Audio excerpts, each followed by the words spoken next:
তো প্রথমে যে চ্যাপ্টারটি আমরা দেখতে পাই সেটি হলো গতি বা মোশন। এই মোশন চ্যাপ্টারটিকে কয়েকটি টপিকে ডিভাইড করা হয়েছে। যে টপিকগুলো ভালোভাবে যদি পড়া যায় তাহলে অবশ্যই এগুলো থেকেই কমন পাওয়া যাবে। তো ফার্স্টে দেখো এখানে রয়েছে কি গ্রাফ রিলেটেড ম্যাথ। এই গ্রাফ রিলেটেড ম্যাথ গুলো কিরকম হইতে পারে, যে কখনো সমবেগের, কখনো সেটি হতে পারে সমবেগ রিলেটেড, অথবা সমত্বরণের, অথবা অসমবেগ, অথবা অসম ত্বরণ, এইরকম গ্রাফগুলো হতে পারে। তো এই গ্রাফগুলোর মধ্যে এক্স অ্যাক্সিস ওয়াই অ্যাক্সিস এবং এক্স অ্যাক্সিস থাকে। তো এই এক্স অ্যাক্সিস বরাবর অলওয়েজ দেখবে টি থাকে, আর তার সাপেক্ষে ওয়াই অ্যাক্সিস বরাবর এদিকে হতে পারে তোমার হয়তোবা ভি থাকতে পারে, অথবা এস, অথবা এ। তো এইরকম গ্রাফগুলো পরীক্ষাতে দেওয়া হয় এবং সেই গ্রাফের বিভিন্ন অংশে গতির প্রকৃতি নির্ণয় করতে বলা হয়।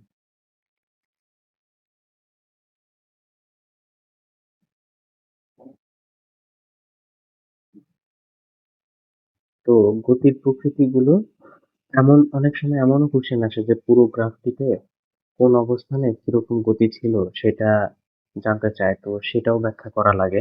বিশেষ করে এটি ঘ নাম্বার কোশ্চেনে থাকে, বিশ্লেষণ করতে বলে।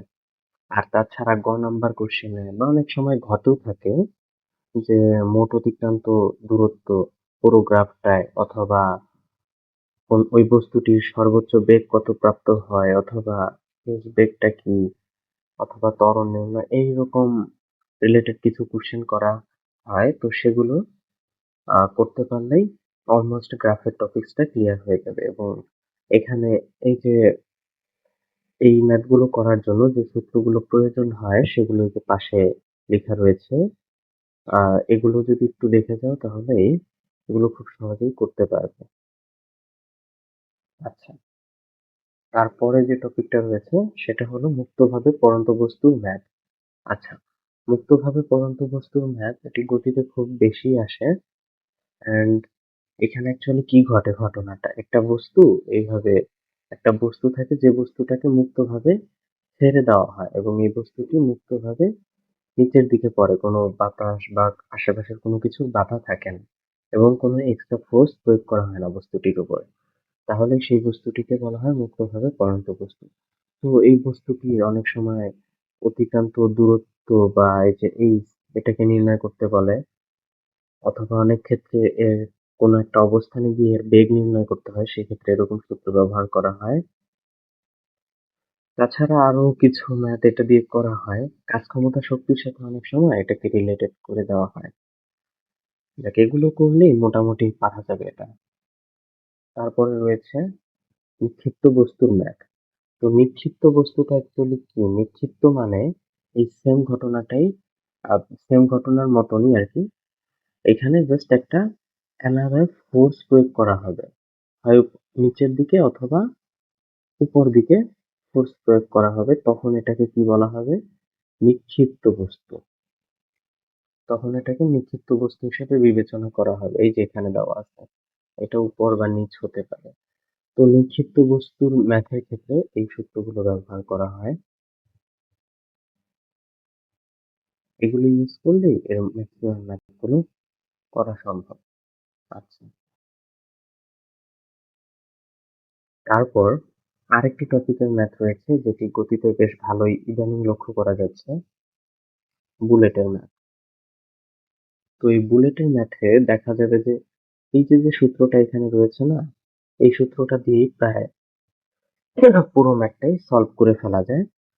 এই সূত্রটাকেই জেনারেলি যে ম্যাথটা আমাদের দেওয়া হয় যে এরকম, যে বলা হয় যে একটা বস্তু একটা বুলেট একটা দেয়ালের নির্দিষ্ট অংশ ভেদ করে যাওয়ার পর এর গতিবেগ একটা অংশ হয়ে গিয়েছে বা অর্ধেক হয়ে গিয়েছে বা এক তৃতীয়াংশ হয়ে গিয়েছে, এরকম কিছু বলা হয়। সেই ক্ষেত্রে ওই বুলেট বাকি কতটুক দূরত্ব অতিক্রম করবে। তো সেই ক্ষেত্রে দেখা যায় এই সূত্রটাকে ২ বার ব্যবহার করে এই ম্যাথগুলো করে ফেলা যায়। আর এমসিকিউ তে থাকলে সেখানে এই শর্টকাটটা এই যে যেটা আছে এই যে এটা ইউজ করতে পারো। সেই ক্ষেত্রে অনেক অল্প টাইমের মধ্যে সলভ করে ফেলতে পারবা। এটা লক্ষ্য কইরো যে এখানে কিভাবে এটা ব্যবহার করতে হয় এটা তোমরা জানো, এটাই ইউজ করবা। আচ্ছা ঠিক আছে। এখন দেখো ৫ নাম্বার টপিকে আমাদের কি রয়েছে? কোন বস্তু অতিক্রম করা সম্পর্কিত ম্যাথ। আসলে এটা কিরকম?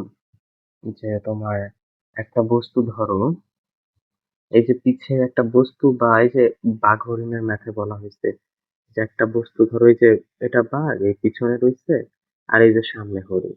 এই সময় এরা এ হয়তো ত্বরণে যাচ্ছে অথবা এ একটা সমবেগে যাচ্ছে। কিছুক্ষণ পর এ হয়তো একে অতিক্রম করে যাবে। এইরকম রিলেটেড কিছু ম্যাথ তো পরীক্ষায় আসে। তো বেশ ভালোই আসে বলা যায়। তো এই ম্যাথ গুলো যদি সলভ করে যাও তাহলে অবশ্যই এক্সামে ভালো একটি কমন পাবে। এই সূত্রগুলো দিয়ে সমীকরণ বানিয়ে আসলে এটাকে সলভ করা হয়।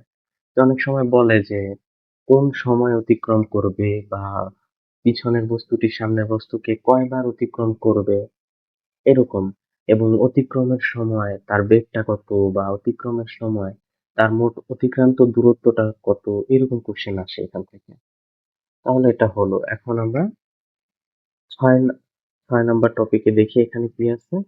টি-তম সেকেন্ডে, টি-তম সেকেন্ডে অতিক্রান্ত দূরত্ব।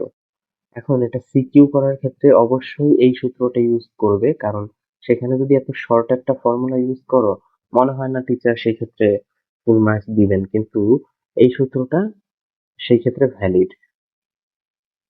এটা দিয়ে তুমি টি-তম সেকেন্ডে যে দূরত্বটুকু অতিক্রম করবে সেটা বের করতে পারবে এই সূত্রটা। এইটাকেই যদি একটু কাস্টমাইজ করো তাহলে দেখবে নিচেরটা আসে। তো এটা আসলে কি টি-তম সেকেন্ডে মোট অতিক্রান্ত দূরত্ব আর এই পাশেরটা t-1 সেকেন্ডে মোট অতিক্রান্ত দূরত্ব। এটা থেকে যদি এটা বিয়োগ করা হয় তাহলেই তো টি-তম সেকেন্ডে অ্যাকচুয়াল অতিক্রান্ত দূরত্বটা বের হয়ে যাবে। আচ্ছা, তাহলে এরই সাথে আমাদের গতির টপিক গুলো শেষ হলো। এগুলো যদি করো তাহলেই তোমার গতিতে অলমোস্ট তুমি 90% এর উপরে কমন পাবে। আচ্ছা, তারপর দেখো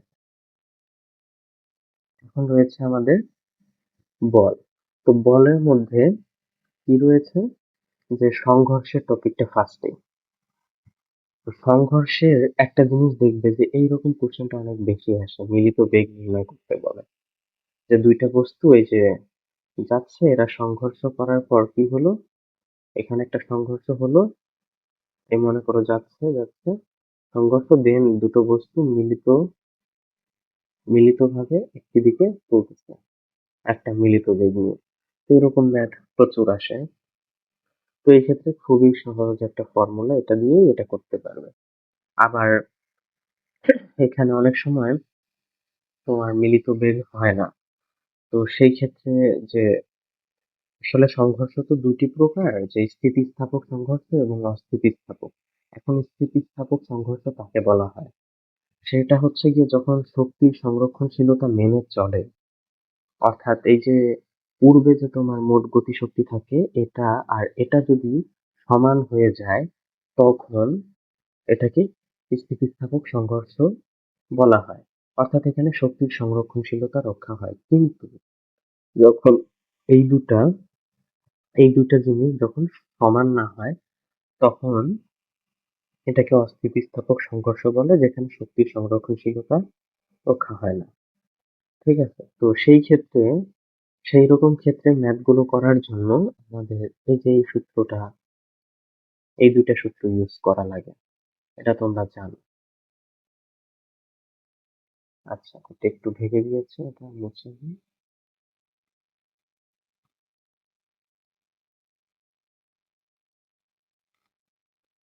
তো সংঘর্ষের এই কটা টপিক একটু ভালোভাবে করে গেলে এক্সামে ভালোভাবে কমন পাবে। আচ্ছা, তো তারপর দেখো এখানে কি বলা আছে, বল, ভরবেগ, গতি সংক্রান্ত ম্যাথ। ওই যে গতি রিলেটেড অনেকগুলো ম্যাথ এখানে থাকে, যেগুলোতে আবার এই যে নিউটনের এই যে দ্বিতীয় সূত্রটি, মানে এই সূত্রটি কি করা হয়, ইউজ করা লাগে অনেক ক্ষেত্রে। তো এইরকম রিলেটেড অনেক ম্যাথ থাকে, অথবা এই যে তোমার এরকম সূত্রও থাকে এক্ষেত্রে, ইউজ করা লাগে আর কি।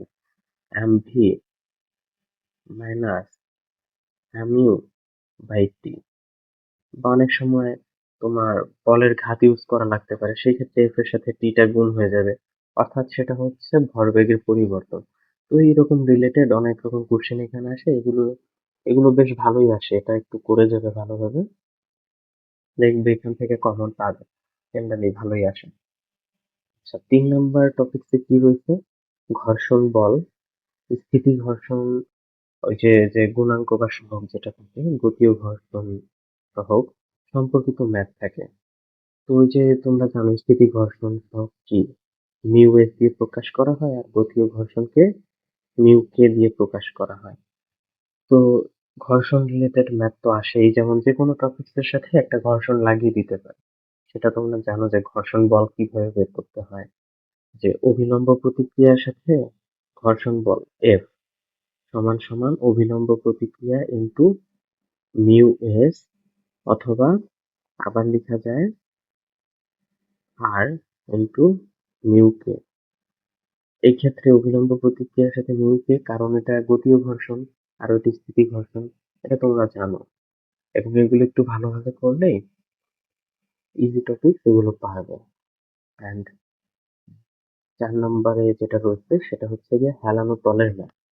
তো দেখবা পরীক্ষাতে এখন এটা খুব বেশি একটা আসে না এসএসসি লেভেলে, তবে ইন্টারে আসে, এসএসসি তে খুব একটা বেশি আসে না। তো যদি আসে সেই ক্ষেত্রে তোমরা এটা একটু দেখে দেবে হেলানো তলে, যে এই যে যে এর একটা ওজন থাকে না, এই যে ওজন, এই ওজনটা আসলে কি হয়, ওজনটা দুটো উপাংশে বিভক্ত হয়ে যায়। ওজনের একটি অংশ এইদিকে কাজ করে, যেটা এমজি সাইন থিটা, আর একটা অংশ এদিকে কাজ করে, ঠিক আছে। এটা আসলে লম্ব হবে, যদিও দেখতে সুন্দর হয় নাই, কিন্তু এটা লম্ব আর কি, ঠিক আছে। এটা 90 ডিগ্রি হবে এটা। আচ্ছা, তো এইরকম রিলেটেড, এটা যারা বুঝছো তারা তো বুঝছোই, এটা খুব বেশি কঠিন এমন না, তবে এটাকে কমপ্লেক্স করা যেতে পারে। তবে জেনারেলি এরকম ম্যাথ খুব বেশি আসে না, তবে বাকিগুলো করার পর যদি সময় থাকে এটা একটু ভালো প্র্যাকটিস করে যায়। আচ্ছা, তারপর কি হয়েছে, 5 নম্বরে কপি কল বা লিফটের ম্যাথ। কপি কল আর লিফটকে একসাথে রাখার একটা কারণ কি, এখানে মেন কনসেপ্টটা আসলে একই। তো কপি কল তো দেখছো, এই যেরকম একটা জিনিস বেরিং এর মতন থাকে উপরে ঝুলানো, তো এই যে দুই পাশে এরকম বস্তু, কপি কল অনেক রকম সাজায় দেয় ম্যাথ। আবার অনেক সময় দেখবা এরকম একটা তলের উপর একটা বস্তু দেওয়া আছে, সেই বস্তু এই যে এরকম, এই ম্যাথটা আসে তোমাদের, এই ম্যাথটা এরকম আছে।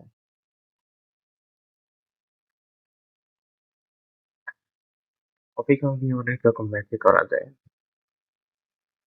তো এখানে একাধিক বস্তু দিতে পারে, মেন কনসেপ্ট গুলো একই, খুবই সহজ, এগুলো একটু দেখে যাবে, আর না বুঝতে পারলে কমেন্টে জানাই দিবা, তাহলে নেক্সট ডে এই টপিক গুলোকে ব্যাখ্যা করার চেষ্টা করবো। আচ্ছা, এরই সাথে আমাদের বল শেষ হলো, এখন আমরা কাজ ক্ষমতা শক্তিতে আসলাম। কাজ ক্ষমতা শক্তির মধ্যে আমাদের এই ধরনের ম্যাথটা, এই যে প্রথম টপিকেই আছে, পরন্ত বস্তু বিভিন্ন স্থানে তোমার শক্তির নিত্যতা ও রূপান্তর, এই টাইপের ম্যাথ গুলো আসে, ঠিক আছে। এই যে মনে করো, ওই যে প্রথমে গতিতে দেখাইছিলাম যে একটা বস্তু কি হয়, এই মনে করো যে মুক্তভাবে ছেড়ে দেয় অথবা নিক্ষেপ করতে পারে, তো সেটা যেমনই হোক না কেন, সেটা হচ্ছে যে এই মনে করো নিচে যে পড়ার সময় বিভিন্ন স্থানে এর শক্তির নিত্যতা আর কি পরীক্ষা করা হয়, যে তো মোট শক্তিটা এক আছে কিনা, গতিশক্তি এবং বিভব শক্তির যোগফলটা সব স্থানে এক থাকে কিনা, সমর্থন করে কিনা, এমন ম্যাথ অনেক বেশি আসে, ঠিক আছে। অ্যান্ড এটা মুক্তভাবে পড়ন্ত বস্তু দিয়েও আসতে পারে, আবার নিক্ষিপ্ত বস্তু, নিক্ষিপ্ত বুঝাই ওই যে একটা এক্সট্রা ফোর্স প্রয়োগ করতে হবে। আচ্ছা, আবার অনেক ক্ষেত্রে ওই শক্তির রূপান্তরটাও তোমার ব্যাখ্যা করা লাগতে পারে এখানে বিভিন্ন ক্ষেত্রে। আচ্ছা, তো এখন 2 নম্বর টপিকসে কি রয়েছে, চৌবাচ্চা বা কুয়া খালি করা সংক্রান্ত ম্যাথ। তো এই কুয়ার ম্যাথটা বেশ অনেকেই আসে, মানে খুবই আসে এটা। এই যেরকম একটা কুয়া থাকে, একটা মোটর দিয়ে দেওয়া হয়, সেই মোটরের মাধ্যমে মনে করো অর্ধেক কুয়া ভরা আছে, অথবা তোমার এক তৃতীয়াংশ ভরা আছে, অথবা পূর্ণ ভরা আছে, এর এক তৃতীয়াংশ খালি করতে বা অর্ধেক খালি করতে, এরকম নানা রকম ক্যাটাগরি কোশ্চেন আসে। তো এটা খালি করতে কত, মানে এর ক্ষমতা কত বা এর কি পরিমাণ কাজ হয় এগুলা নির্ণয় করতে হয়। এখানে ভারকেন্দ্রের সরণ ব্যাপারটা এটা বুঝতে হয়। এটা তোমরা পারো, এটা খুবই বেসিক জিনিস। মানে সরি, ভারকেন্দ্রের না, এটা ভরকেন্দ্রের সরণ। আচ্ছা, তারপরে যে এখানে এই রিলেটেড ম্যাথ গুলাই মানে বেশি বেশি আসে, এগুলো একটু করে যাবে, তাহলে এক্সামে বেশ ভালোই কমন পাবে। আচ্ছা, তিনে কি আছে? স্প্রিং সংক্রান্ত ম্যাথ। তো স্প্রিং সংক্রান্ত ম্যাথ এটা আসে তোমাদের, খুব বেশি আসে এমন না। দেখতে পাবে যে স্প্রিং এর মধ্যে যে স্প্রিং এ তোমার শক্তি নিয়ে আসতে পারে, যে বিভব শক্তি কতটা জমা হইলো স্প্রিং এ।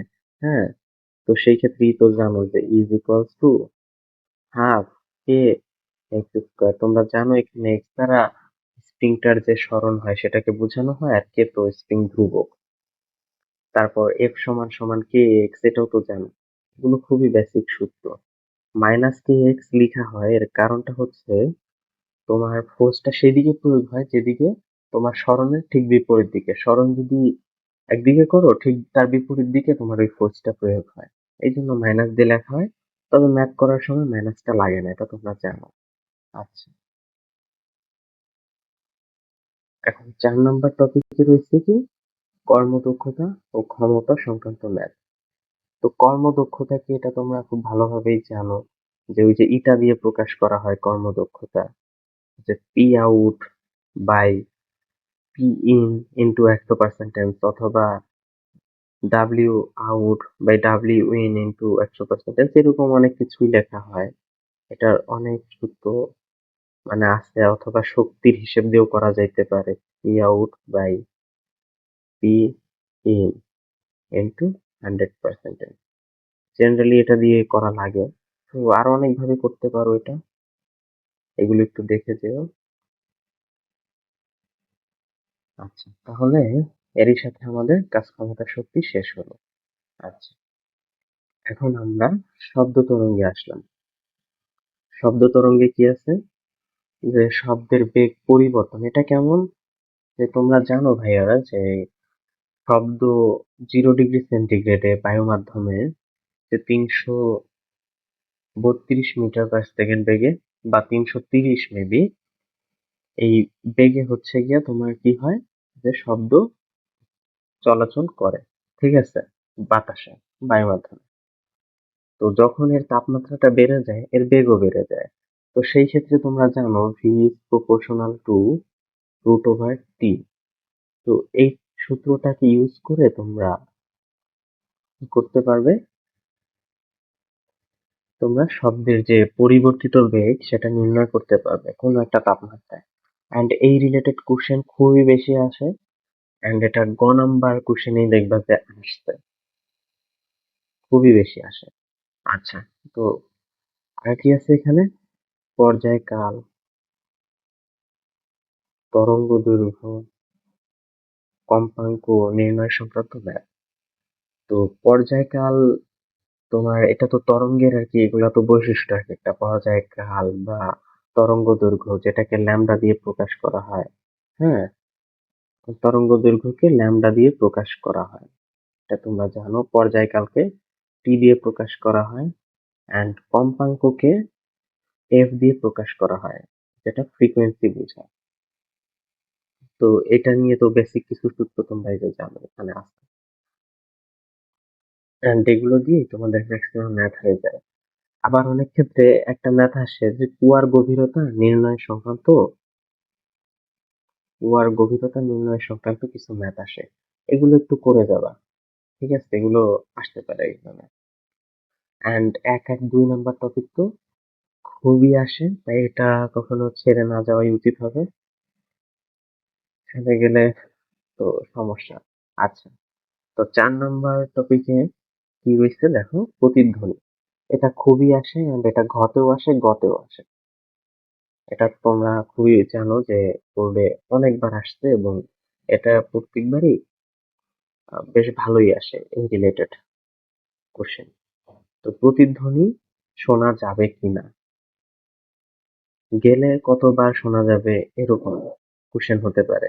এই যে যেমন একজন, মনে করো একটা দেয়াল ছিল এই পাশে, তো একজন কি করলো এখানে, চিৎকার করে চিৎকার করে দৌড় দিল। এখন সে পিছনেও দৌড়াতে পারে অথবা সামনের দিকেও দৌড়াতে পারে। এই দৌড়ানোর ফলে তার মানে এখানে যে সে কখন আর কি শব্দটা শুনতে পাবে, যদি সামনে হয় এদিকে গিয়ে, তো পিছে হইলে তো আবার এই যে এখানেই, তো যেখানেই সে শুনতে পাক না কেন, এই রিলেটেড অনেক ম্যাথ তোমাদের আসে। তো এগুলো ভালোভাবে করে যাবে, এগুলো একটু ভালো ম্যাথ বলা যায়, এগুলো আসেই। এগুলো করলেই দেখবে যে বেশ ভালোই কমন পাচ্ছ। আচ্ছা, এখানে কি রয়েছে, আলোর প্রতিফলন। তো আলোর প্রতিফলনের সূত্র তোমরা জানো যে ওই জেনারেলি ভাবে যে আই এবং আর দ্বারা প্রকাশ করা হয়, যে অভিলম্বের সাথে যে একটা কোণ, হ্যাঁ, আপতিত কোণ এবং প্রতিফলিত কোণ, এগুলো তখন যে সমান হয়। তো এখানে প্রতিফলনের অনেক সূত্র আছে, তো এগুলো একটু দেখে নিবে। তারপর তোমার দর্পণের প্রতিবিম্ব, এই রিলেটেড ম্যাথ গুলো আসে খুব ভালো, আর এই সূত্রটাকে মনে রাখবে। এই সূত্র দিয়ে অনেক ম্যাথ তোমাদের এক্সামে করা লাগবে। এন্ড এই দেখো, এই যে প্রতিবিম্বের প্রকৃতি অনেক সময় নির্ণয় করতে বলে, যেটা বাস্তব না অপ্রকৃত, মানে অবাস্তব, এরকম অনেক কিছু। তারপর এই যে বস্তুর দূরত্ব মিরর থেকে, অথবা বস্তু তোমার হচ্ছে গিয়ে প্রতিবিম্বের দূরত্ব মিরর থেকে, অথবা ফোকাস দূরত্ব অনেক সময় নির্ণয় করতে দেয়। এই সময় এখান থেকে এগুলো পাবে, এই সূত্রটা ইউজ করি। এন্ড এখানে বিবর্তন, ওই যে বস্তুর তুলনায় প্রতিবিম্বটা কতটা বিবর্তিত হয়েছে বা ছোট হয়েছে, সেটার পরিমাপ এটা দিয়ে নির্ণয় করা হয়। আবার এই বিবর্তনের সূত্র দিয়েই তুমি আসলে এখানে বুঝতে পারবে যে বস্তুটা মানে প্রতিবিম্ব যেটা তৈরি হয়েছে এটা প্রকৃত না অপ্রকৃত। যাই হোক, তারপর চিত্র অঙ্কন তো করাই লাগে এখানে, যে কোথায় বস্তুর প্রতিবিম্ব তৈরি হবে। এই অবতল লেন্স দিয়ে বেশি আসে তোমাদের, উত্তল লেন্স দিয়ে এরকম কোশ্চেন খুব একটা আসে না। তবে উত্তল লেন্স যতটুকু বই আছে ওগুলো ভালোভাবে পড়ে যেও, কিছু কিছু কোশ্চেন তো আসে উত্তর থেকে।